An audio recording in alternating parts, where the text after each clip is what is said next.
All right, guys, what's up? It's me, Daniel, VintageMagic.com, and today we have another video about a consignment that's available for sale on eBay auction right now. Check out the link below. Hold on. Let's go. All right, so what are you guys up to? So I'm going to open this box up. A client from the Midwest named Patrick sent me this collection he's had. Packaged really well. Registered mail. Excellent stuff here. Registered mail, by the way, is the only version of shipping where the post office is, I think, more the safest. It is insured up to $50,000 per package. And yeah, this collection's worth about that. So this is like triple boxed. Very cool. Very good. I always tell people to make sure they insure their packages up to a certain point or just fly them over. And also, more importantly, the insurance is actually package it well like this package, because look at this thing. This is a 10 out of 10. If I had a consignment, a consigner, or a person selling me anything, this is the way to send items. All right, guys, we're going to dive more deep into the video about where I think the market's heading. These are a lot of reserve list cards, Power 9, dual lands, the fun stuff. Get your wallets out. It's the celebration of 30 years of Magic the Gathering. There's going to be a lot of videos coming up. Enjoy.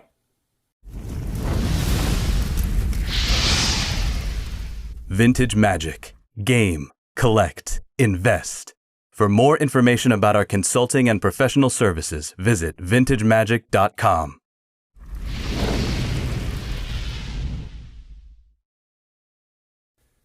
All right, guys, welcome back. It's me, Daniel, with VintageMagic.com, and we are back with a consignment from a client named Patrick in the Midwest. And we are going to kind of read his story, talk about Magic the Gathering, where it's heading. It's 30 years. About around this time, Gen Con, Magic the Gathering debuted, and it became the coolest thing since sliced bread. And we're going to kind of go over this collection, see what is available for sale. It's going to be all on our eBay store, no reserve auction. So I hope you guys take a part of it. There's Power 9, Black Lotus, fun stuff like that. Well, let's go through the collection first. And then I will also, for those of you interested in hearing more about the story of where the client got the collection stuff, I will read it to you guys in the next video, just because this one's going to take a while. All right, so let's talk about where we're at for Magic. Currently, the market is kind of crazy. A lot of action to sell. Prices are dropped in some cases, making it very, very, very, very attractive comparative to before.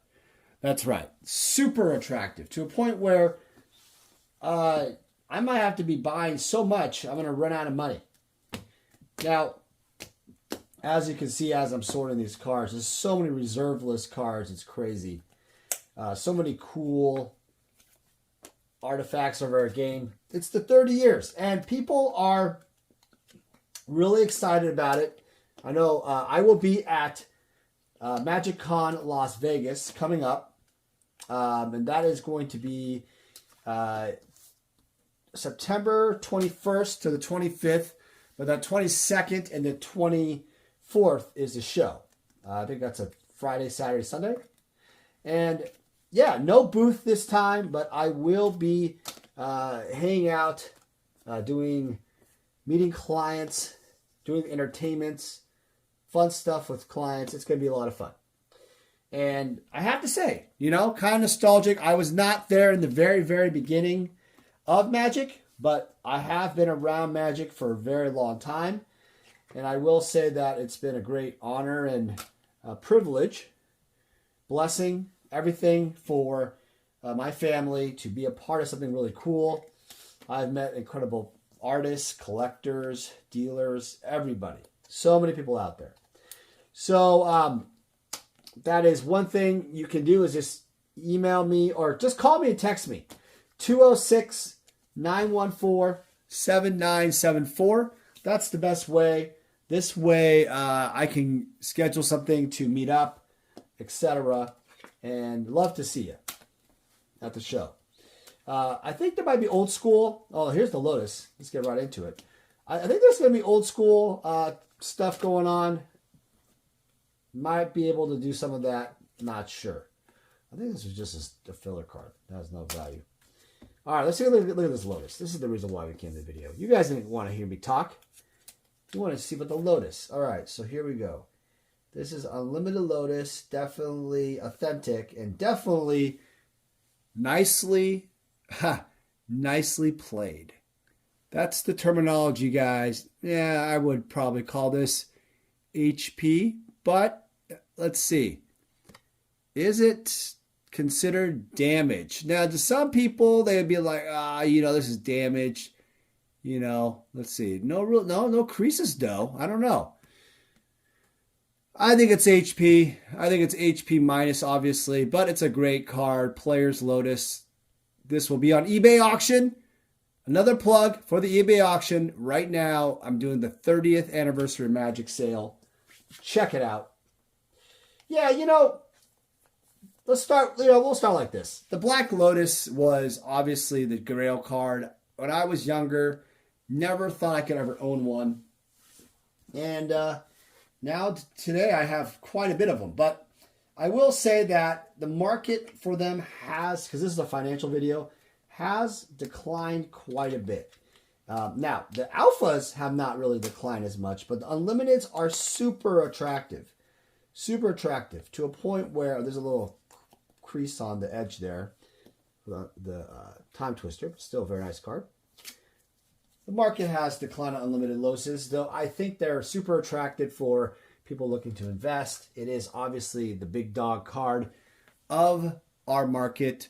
And it's the entry-level one, but I think those have the highest volatility. And I think I've said that in other videos where the alpha one, for example, has had the least amount of volatility.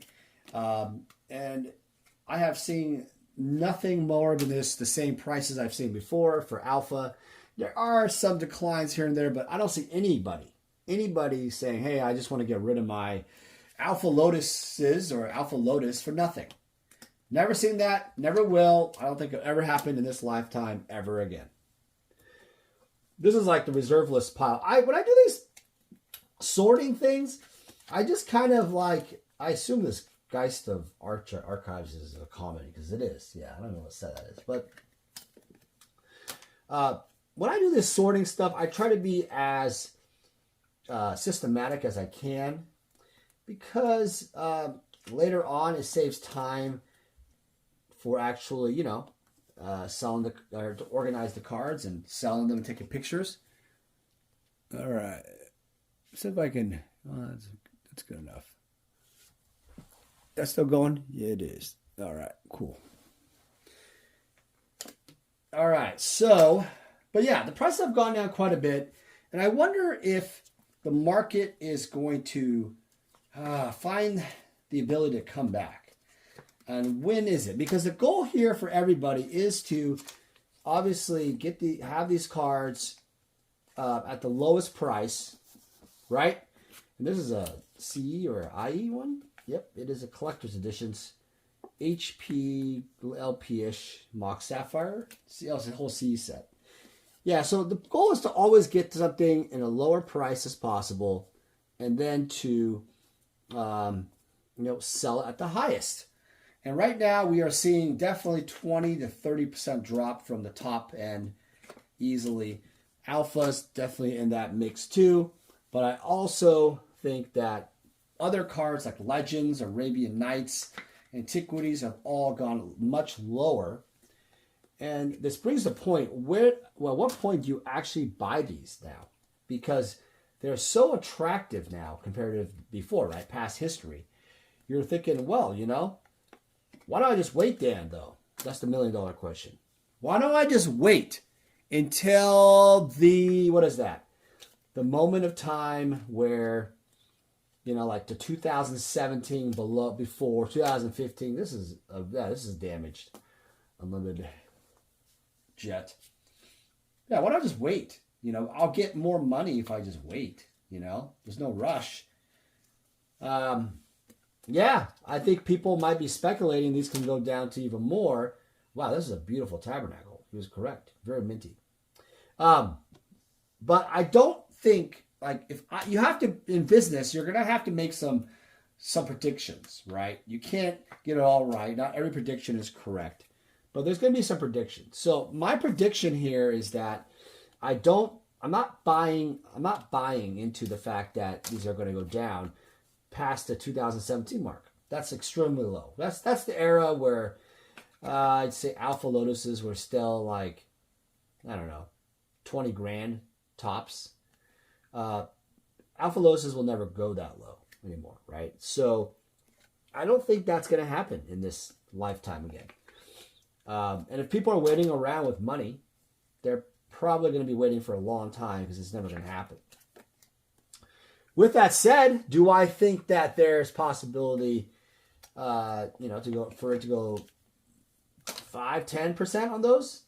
Sure. Okay. Certain ones. But I also think that the buying time isn't going to be right now. Maybe not even this year, officially. It's a low. But I also think that I may be completely wrong and it's time to buy right now. So it's one of those where I want to say that don't buy and hold some cash. Maybe the safe way is to say, hey, buy some incrementally and observe the market. And I think that might be it.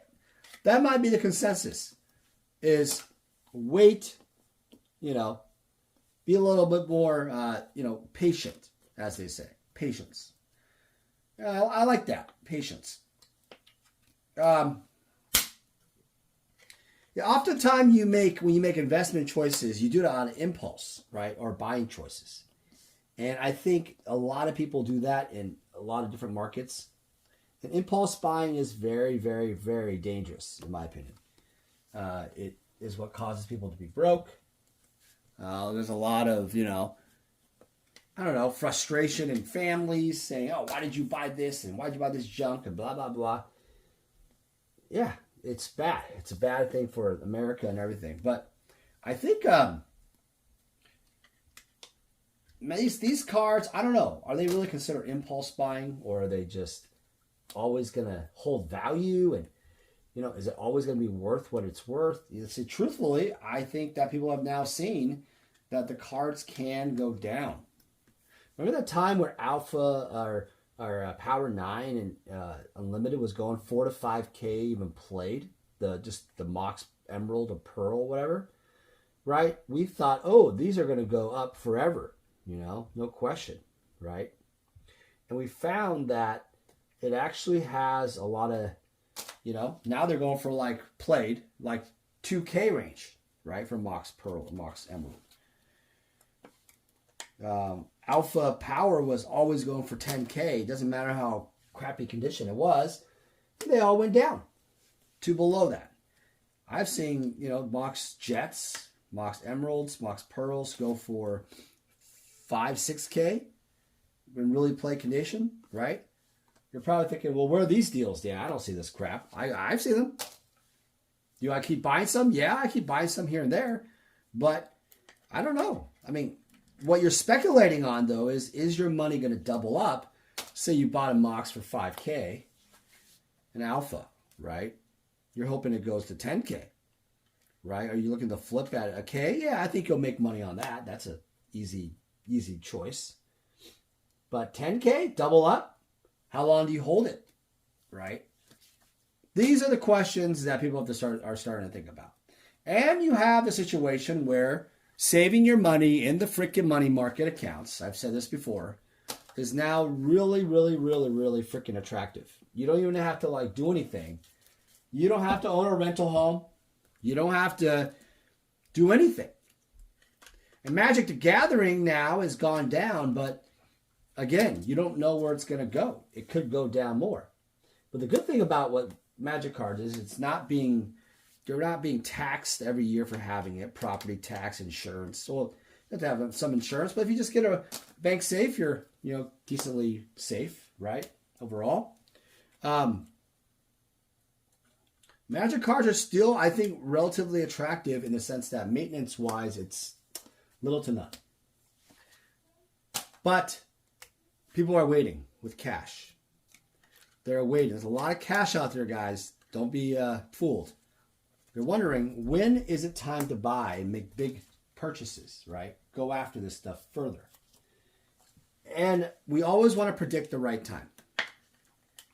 I think some incremental buys, meaning buy, you know, if you're looking for a legend set, Arabians, stuff like that, you've been wanting that, now is a good time to buy into some of it. Is that if that's the only income, though, that you have, this is the point. That's the only income you have to buy. There's just one set. And you go all in on that one set, that one moment in time. And the price, well, is it, you know, let's say you're not getting it for like 10K or something, right? Not 8K, 5K for a legend set. It's crazy, right? Then are you getting, you know, are you buying the right time? I guess the video kind of, I don't know, like, it just, maybe it also depends on when you actually can, like, how much money you got, right? Percentages, you know? I guess we'll categorize it this way. If you are someone who are just making a one-time purchase and you just want to collect and play, okay? I say just buy it. Collecting or playing. Yeah, I think things could go down a little bit more in the next year or so, maybe till early next year, but I think things will bounce back by next year in some way. It'll go back to a higher standpoint, and then you'll be out of luck on that one. Now let's talk about if you're investing. This is the part where I think the percentages of what you can invest. If you're like 100% all in on like one thing, all right, that's all you can buy is a set of antiquities. Then I probably say you got to pick the right racehorse. That's a different video, different time. Hard to just say that one. But if you're a person, let's say, who has able to buy, you know, let's say 100K worth of stuff. Legends, Arabians, antiquities, some alpha, beta, reserve list stuff, you know, all that fun stuff. You're able to do all that. Then I would say you're in a you know, area where you could buy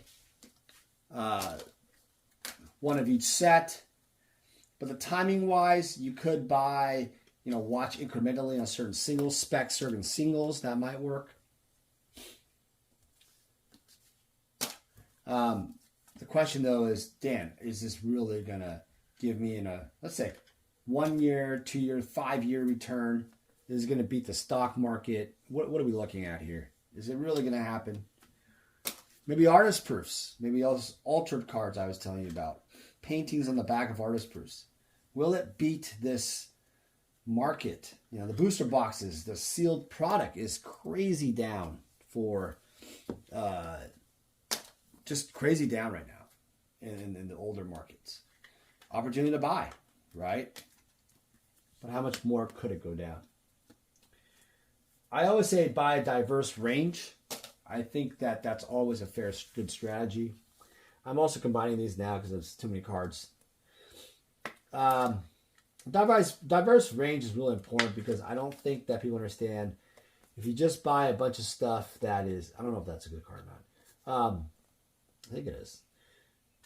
If you just buy like one, like let's say you just buy all the Arabian Nights cards possible, or buy all the Library of Alexandria's or Juzam de Jin, you can kind of figure out, I don't even have to explain it to you, that if Juzam de Jin becomes unpopular, or it's not playable, or people just don't like the art, or it gets, I don't know, whatever, something happens, then yeah, Juzam de Jin becomes, well, worthless. And your whole entire portfolio net worth will become worthless.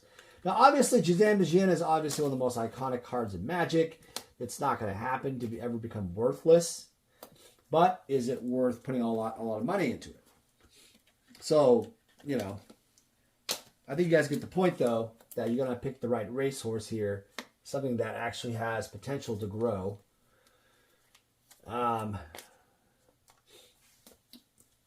No, other cards like this, Force of Will. Like, seriously, the OG Alliance's Force of Will. Let's talk about that.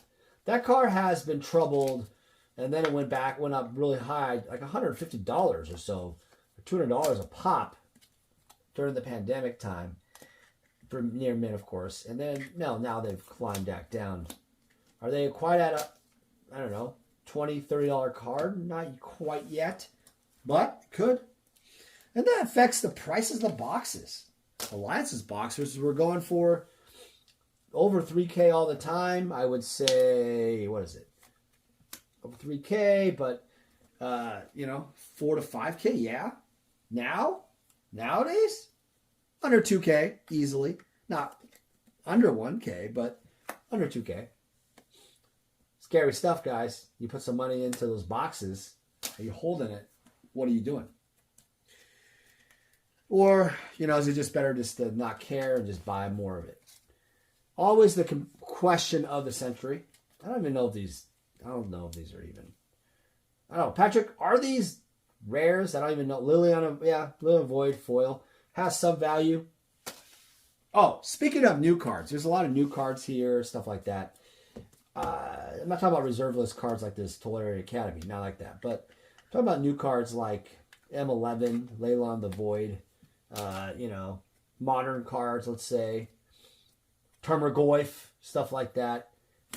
I feel like those reprintable cards are going to be relatively close to zero if you were to guess later on. I don't think they're going to hold a lot of value, except, and this is the only exception, the OG original versions. That's right. The only ones that I think, like the Wasteland. I'll give you an example. Wasteland. That one is the OG, is the Una Fricker art from Tempest. And that one will always be the best. Right? Now, do I think it's going to skyrocket with all these other reprints? No. But I think that the art, the collectability, it'll be the last one to be like no one cares. Like Lotus Petal. This Lotus Petal is the OG. So from the Vault foil, I think. You know, stuff like that. Pretty cool. But yeah. If it get reprinted like the Kaladesh Invention stuff, if it gets printed 100 times, let's say, eventually only the art really matters. And the if it was the first, that's the only thing that matters. That's right. All right, so talked about a lot of different things here. Something someone mentioned to me was, what about like the artist proof, altars, artwork, market, paintings on the back of cards, etc. Where are we at with that world? Is that growing? I will say there's some flattening of that market. And I will say it's flattening, but it's not tanking because of one important thing. Because they are so rare, no one's saying, hey, I guess I got to get rid of my artist proofs here that are one of one, basically with some art in the back, for literally nothing. No one cares. People are willing to sell their Mana Crypt promos first. Whatever, right? Even their Alpha Lands. Those are not the ones that are tanking first. Now, are the retail sales declined? Yes, absolutely. And that's because of the finite amount of collectors. Remember, amount of high-end collectors has always been a small world, right? Really high-end. Unless you're Post Malone and you just want to buy one ring for $2.6 million, but whatever. I just would never do that anyway. But yeah, I mean, in general, the high-end collectors, they're not buying that kind of stuff for the older cards. I mean, they're, you know.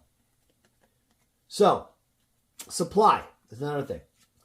Ton of supply out there. Little concern about that because of the frequency. So much competition now. Another thing. Everybody's, you know, think about it. If you're selling, you're in trouble. Because there's a lot of people selling. There's not enough buyers that are paying top dollar for them to push the price. Make sense? If you have, you know, 10 antiquity sets, let's say, What is going to make your antiquity set better other than condition? Or if it's graded BGS 10, well, all of them, which is not happening, obviously. See my point? It's pretty challenging out there to compete. There's a lot of people with different, levels of where they are in their life. If you are someone buying a house, looking to invest in other stuff, converted to Bitcoin, like the guy who had the best alpha set, PSA 10 alpha set, sold it all through PWCC, which I thought was a terrible idea. Whatever. That situation, the guy was converting a lot of it into cryptocurrency. He was even actively saying, hey, you got crypto? I would take crypto. Preferably Bitcoin, Ethereum, right? So, yeah, people, at a certain point, they bought into it. Obviously, the guy made money. And the guy can trade crypto, etc., and make possibly millions of dollars, right? More. Whereas the PSA 10 Alpha set, the buyer pool has shrunk. Yes, they have. Less and less people want this stuff. Not as in demand, or people already have it. Why would anybody want to keep buying? Just because, another thing I thought about, just because Post Malone buys the One Ring for so much, it doesn't mean that all the other cards go up. I don't think people understand. Just because some rich billionaire buys a Bugatti for, $5 million or whatever. Why wouldn't all the cars? Why wouldn't a Hyundai, Toyota Corolla? Why doesn't those all go up? He bought a car, so cars should be valuable, right? Wrong. Absolutely wrong. Got a little cuts in my fingers, almost running out here. Good packaging here, Patrick. My hands are cut to death. I'll send you the medical bill.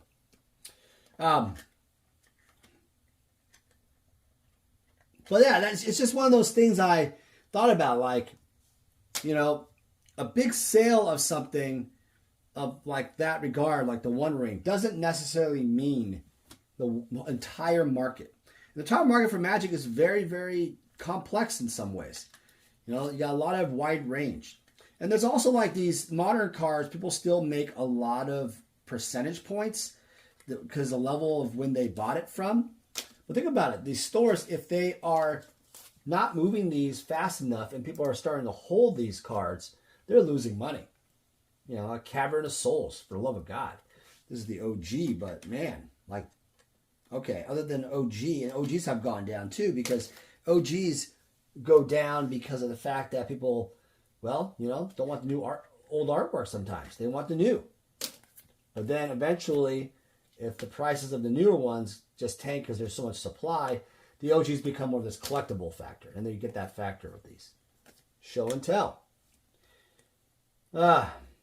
So much. Oh, nothing. Post Malone was being rumored to pay $800,000. Well, he paid $800,000 for a Beta Black Lotus artist proof signed. Well, fast forward, there was one on Golden that wasn't signed, a Beta artist proof. Didn't even take any bids. No one got any bids. They didn't hit the minimum. Another one just popped up for $625,000, a signed one. Beta artist proof, Lotus, 7 out of 50. And that one hasn't sold for $625,000. So $175,000 asking less. Wow, than what Post Malone paid. Well, shouldn't what Post Malone paid be the market price? Intriguing. I once owned the painted Black Lotus, one of 4 painted in the world. Sold that years ago, made some life changes, but I look back, I'm like, okay, that's life. Obviously, it's worth quite a bit more than what I got, but it's obviously, is it gone down? Or is the painting just whatever you ask for, right? So, a little questions and factors I would end the video with. I didn't notice that there was no Power 9 in that one. Yeah, just the Unlimited. Just the Moxes. All right, guys, so comment below. Long-winded video, obviously, about reserve lists. All these, by the way, are on consignment. My client, Patrick, from Midwest, sent these to me to sell. And I will have them all on eBay auction. here. Pretty much by the time I post this video, the auctions have already started, and they'll be going on for the next, 20 days or so, right? I'll be running them probably even through a whole month. September and October, August and September. All right, guys, if you're in Magic 30 in September 21st to 25th, I will be there, not vending. If you want to meet up, let's talk. Let's hang out. Love to see you guys. All right. Thanks again. And my other video later on, another video will have the story from Patrick about his collection. Hope you guys enjoyed. Take care. Hey everyone, it's me, Daniel with VintageMagic.com. I want to share with you more about how we handle consignments. So to begin the consignment process, we actually need to start with the consultation service. In this consultation, I will determine what you're looking to do. And generally, consigners usually tell me, hey Dan, I'm looking to sell my items and maximize the value of their collection. After we determine through the consultation, I usually like to do an appraisal process. And an appraisal process in terms of a consignment is more fitted towards authenticity and valuation for current market values. From there, after a contract is crafted and signed, we will then receive the items from you. The reason why our consignment process is very thorough is we also identify cards that could be graded so then they can maximize higher dollar values. So the payment process is very simple. Once we have sold your items, you'll get an updated ledger and we will process payment for whatever form of payment you need. As a consigner, you're gonna experience our white glove service. What that means is I'm gonna personally handle your collectibles from beginning to end. And rest assured, the client that purchases your collectibles will also receive the same white glove service. It's a signature service that I really pride myself on in working closely with my clients. Vintage Magic. Game, collect, invest. For more information about our consulting and professional services, visit vintagemagic.com.